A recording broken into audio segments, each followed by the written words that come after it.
vamos a abrir esta jornada de participaciones con el maestro Luis Domínguez Bareño del Colegio de Jalisco, con su ponencia de antimasonería en el Puerto de La Paz en el siglo XIX. Me voy a permitir comentar algo de su CV. El doctor Luis Domínguez Bareño, perdón, el maestro Luis Domínguez Bareño estudió filosofía y ciencias políticas y administración pública en la Universidad Autónoma de Baja California Sur, diplomado y maestría en enseñanza de la historia por la Universidad Michoacana de San Nicolás de Hidalgo, estudiante de maestría en Archivo, Gestión Documental y Memoria por el Colegio de Jalisco. Ha sido cronista municipal de La Paz y director del Archivo Histórico de Baja California Sur, Pablo L. Martínez, coautor de 3 libros de temática educativa y de historia regional.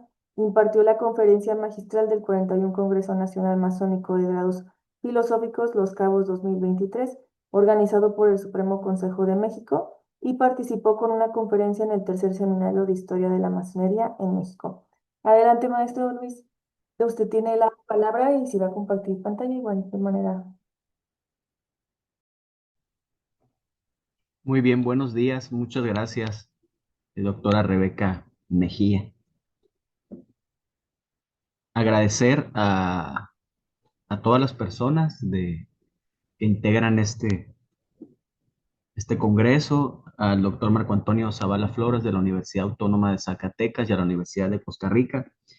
Y también agradecer profundamente al dirigente o maestro actual de la Logia Masónica Los Fieles Obreros de la Baja California, el ingeniero Germán Alberto Rodríguez Avilés, por su apoyo en el archivo de la logia para conseguir material. Y también al maestro Víctor Hugo Flores, que se encuentra aquí con nosotros, que me ayudó con las diapositivas. Yo realmente pues me dedico más a la historia y me he trabajado en la historia de la masonería, sobre todo la masonería aquí en la península californiana, en la capital del hoy estado de Baja California Sur, en el noroeste de México, y quiero relatar un suceso que tuvo que ver con un obispo que llegó aquí a la Baja California en 1875, una confrontación que tuvo con la logia masónica, por eso le llamé antimasonería en el puerto de La Paz durante el siglo XIX. Voy a compartir la pantalla, traigo algunas diapositivas y voy a leer el texto. Muchas gracias.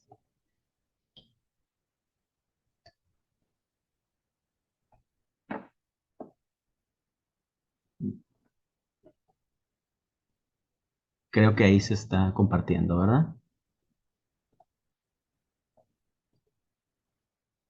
Creo que le pide Muy un doble clic. Ahí está. Sí, ya está, maestro. Ya, adelante. Muchas gracias, doctora. Cuando se habla de la masonería en el noroeste de México, es menester referirse a la logia simbólica Los Fieles Obreros de la Baja California número 189. La fundación de este taller masónico marcó el inicio de la masonería en toda la península californiana o de la Baja California.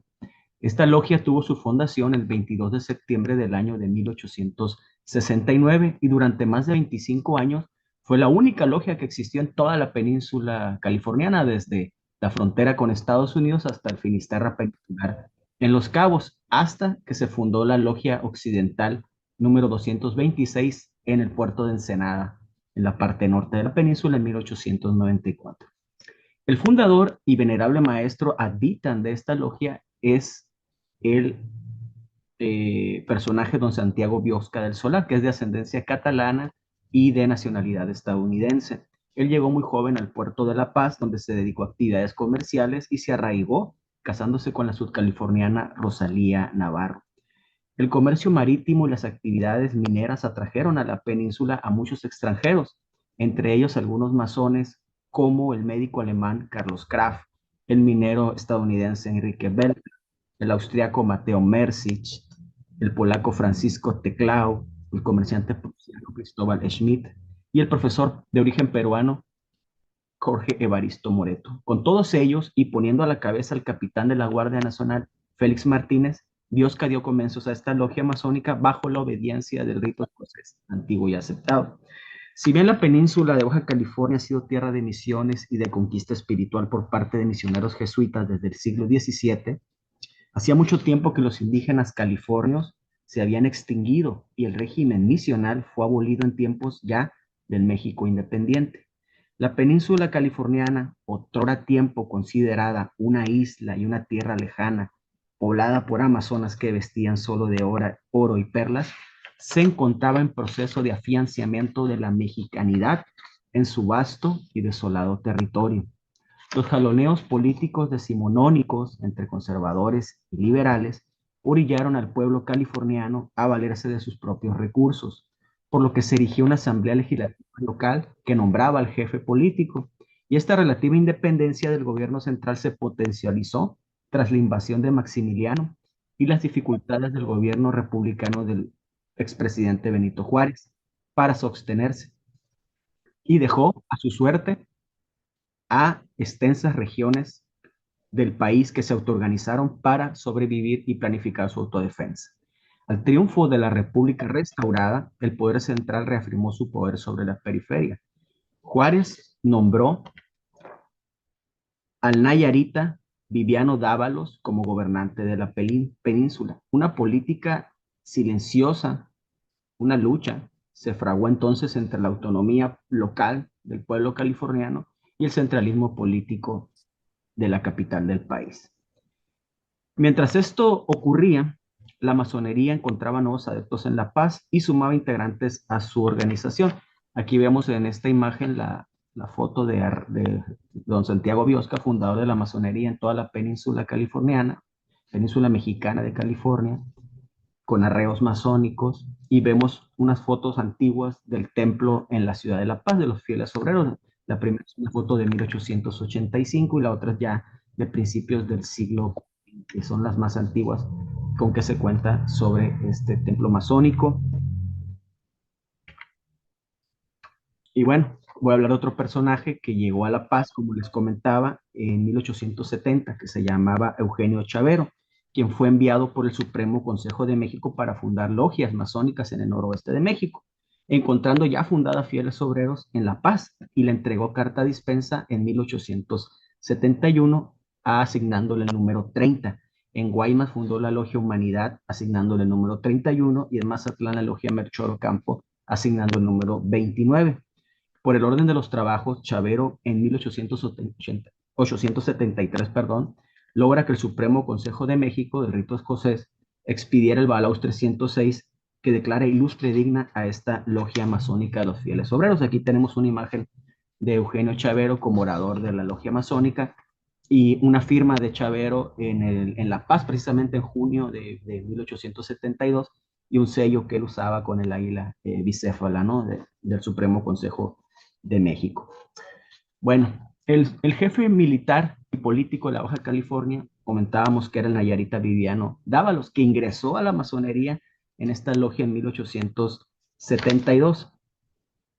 Dávalos comenzó a tener dificultades con la propia masonería, pues durante la elección de diputado federal en 1873 se opuso a la candidatura precisamente de Eugenio Chavero, quien se desempeñaba como administrador de la aduana marítima. Al siguiente año, Lino Rivera, quien era pariente político de Dávalos, intentó asesinar a Chavero justo en la urna cuando emitía su voto para diputado federal. Chavero salvó la vida por quedar la bala incrustada en la villa de su cinturón, y la situación se volvió gravosa entre la masonería y el propio masón Dávalos.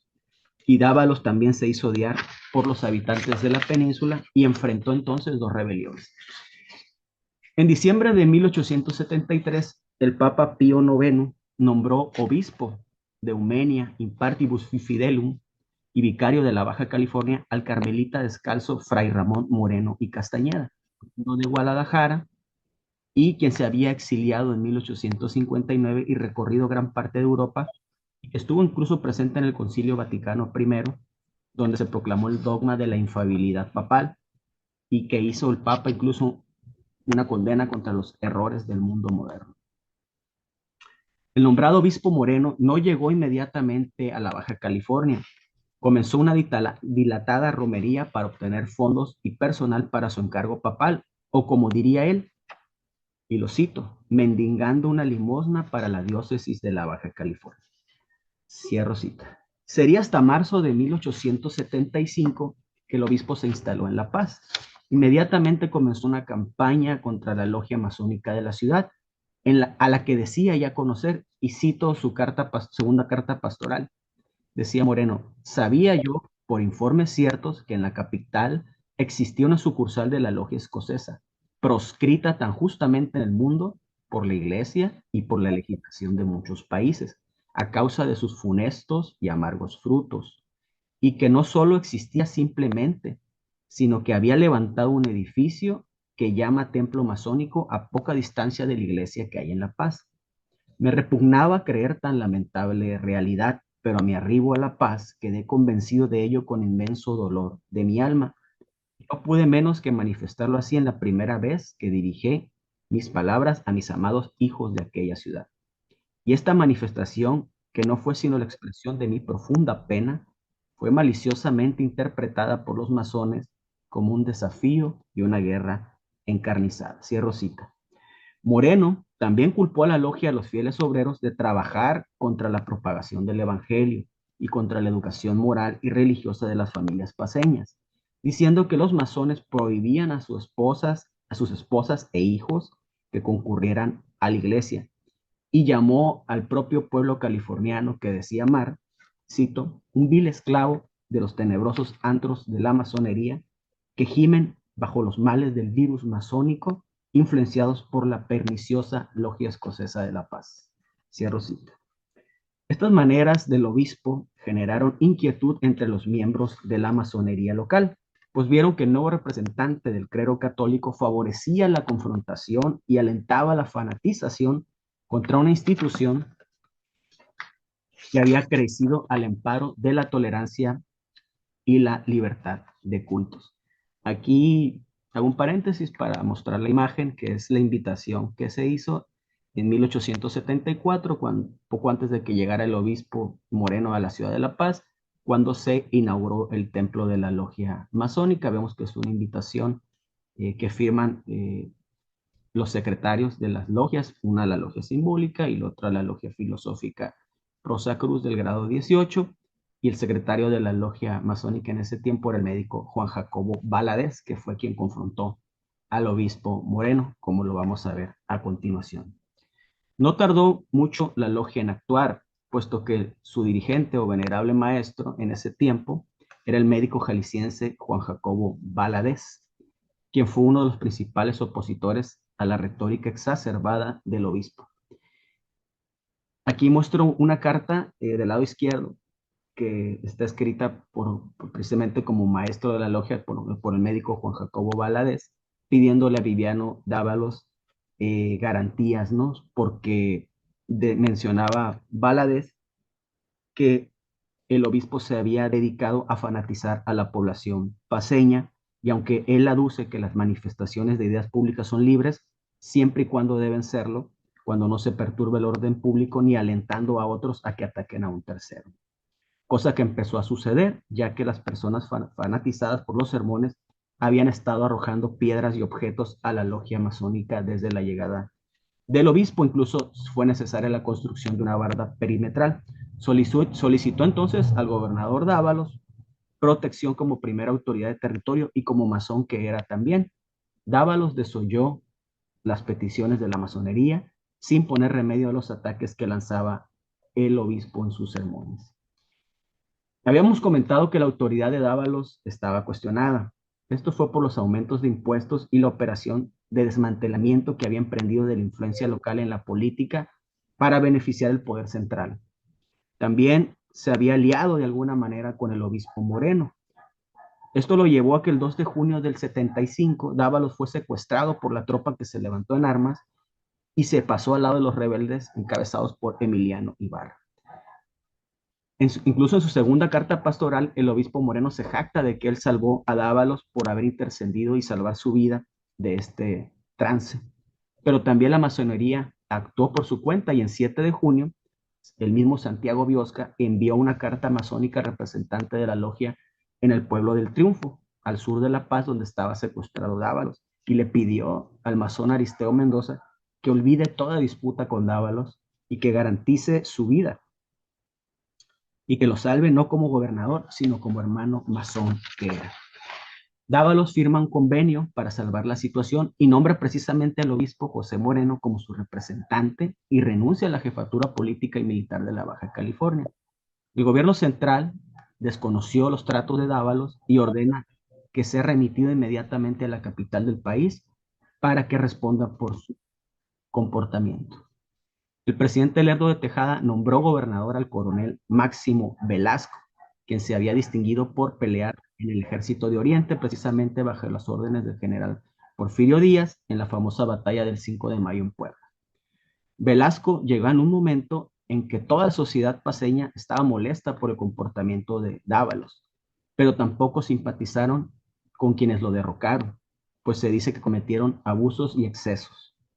Por tal situación, Velasco entra como un tercero en disputa que vino a enmendar el asunto y supo responder a expectativas y se dice fue ecuánime en su efímera administración, a punto, al punto de que tolera los ataques del obispo Moreno, quien siguió incitando al pueblo contra la masonería y amagando con quemar la logia masónica junto a la catedral y retaba a la autoridad negándose a cumplir las leyes de reforma. En 5 de julio de aquel año de 1875, Velasco hace publicar las leyes de reforma y las adiciones a la Constitución y exige respeto a ellas, mandando una carta personal al obispo Moreno exigiendo la estricta observancia de las leyes y el respeto a la autoridad. Pasa el tiempo y en el mes de enero de 1876, a los pocos meses de la llegada de Velasco, el alcalde o presidente municipal de San José del Cabo, al sur de la península, hoy cabecera municipal del municipio de Los Cabos, este alcalde informa al jefe político Velasco que el obispo Moreno extrajo de manera clandestina objetos de oro y plata pertenecientes a los vecinos de esa localidad y que eran destinados precisamente al culto católico. El presidente municipal adjunta la declaración del señor Pablo Ceseña, quien era custodio de dichos instrumentos de plata labrada, candelabros, incienciarios, hisopos, copones con tapa, cucharas, cajas para hostia y otros para el santos óleos, una cajita con alhajas, etcétera. En total, dice, pesaban entre 30 y 40 libras y afirma habérselas entregado personalmente al obispo Moreno. El asunto fue mandado al juzgado de primera instancia del Partido Sur de la Península. Aquí en la imagen que tengo, del lado derecho está precisamente el proceso que se abrió contra el obispo. Este documento está en el Archivo Histórico del Estado, precisamente que habla de la extracción clandestina de la plata en la ciudad de San José del Cabo, ¿no? Finalmente, el juzgado de primera instancia no encontró elementos para proceder criminalmente, puesto que el presidente municipal, dicen, no tenía facultades para emitir acciones al levantar testimoniales y que la ley concedía personalidad a los superiores y administradores de una iglesia, como el obispo, para disponer de los bienes muebles que recibiese como donaciones. El asunto siguió escalando meses después, cuando en el periódico semioficial del territorio fueron publicadas dos cartas de un lector que se había enterado del despojo del tesoro de la parroquia de San José y afirma que en la fundación de la Hacienda del Triunfo, un pueblo minero al sur de La Paz, había llegado una caja rotulada con el nombre precisamente del obispo y la leyenda: el que funda esta plata no se condena. Entonces dieron trámite en el acto los fogoneros de la mina, siguiendo las órdenes del obispo. El gobernador Velasco se enfermó, muriendo en abril de 1876. Velasco también era masón y el sacerdote Moreno, en su segunda carta pastoral, de manera burlona, se jactó de no haberle permitido la masonería que velaran en la catedral al gobernador.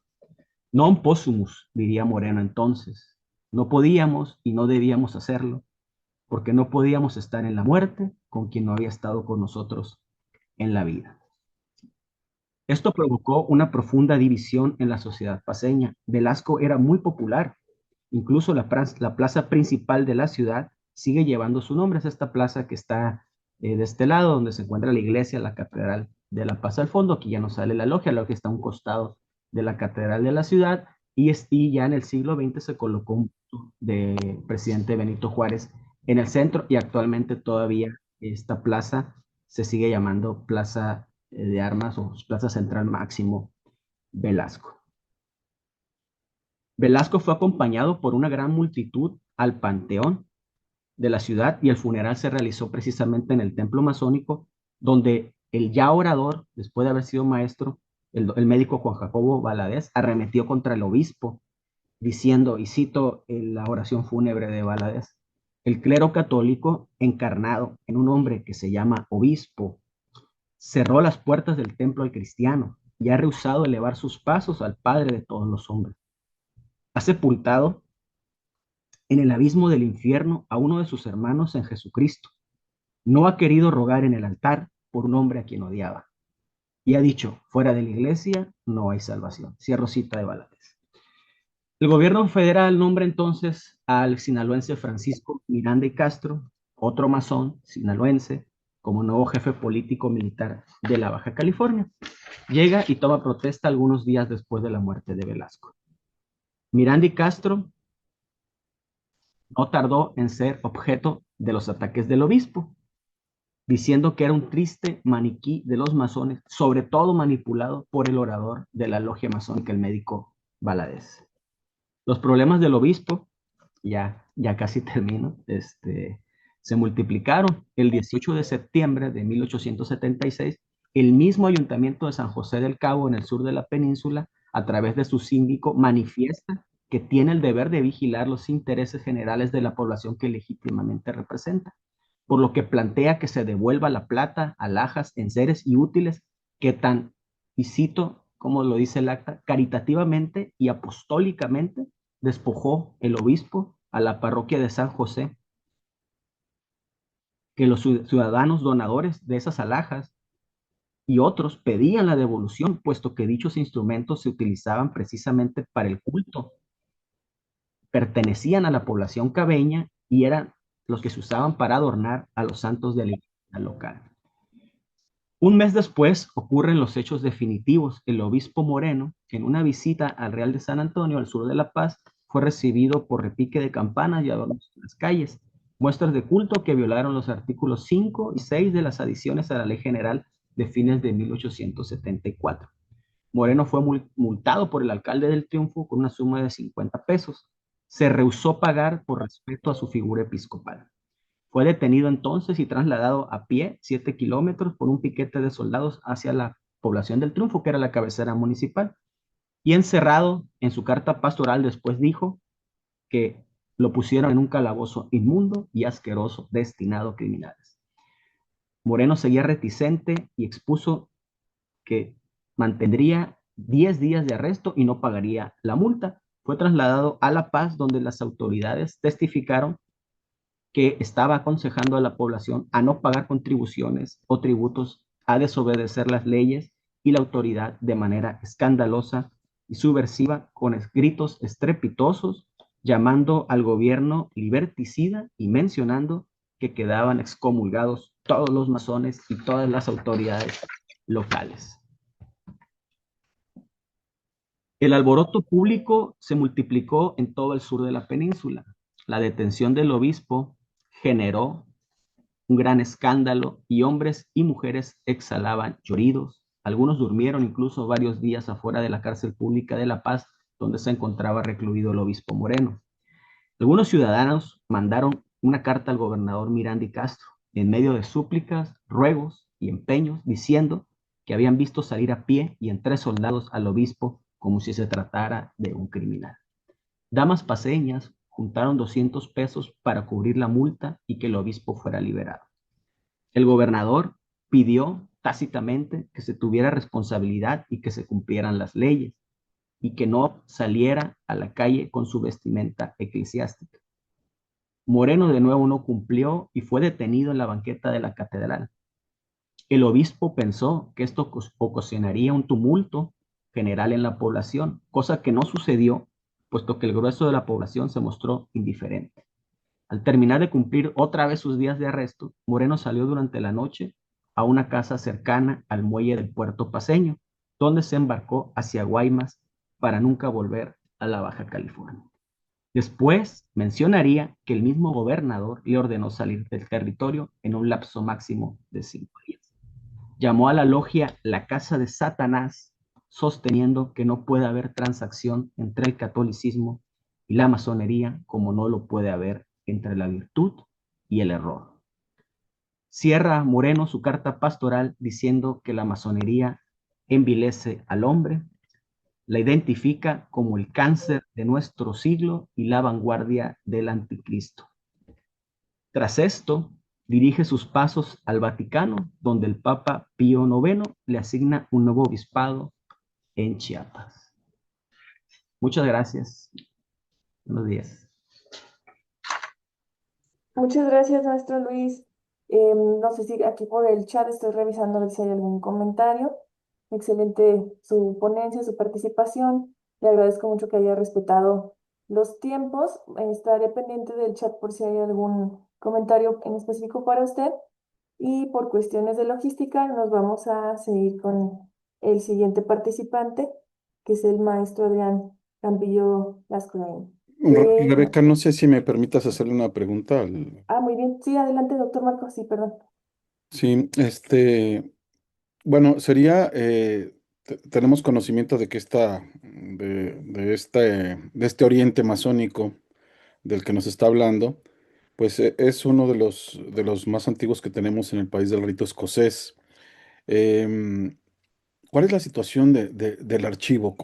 ¿Qué documentación tienen? Si se está resguardando, se está haciendo algo para recuperar precisamente al ser una de las obediencias más antiguas del rito escocés de nuestro país. Sí, claro. Muchas gracias, doctor Marco García.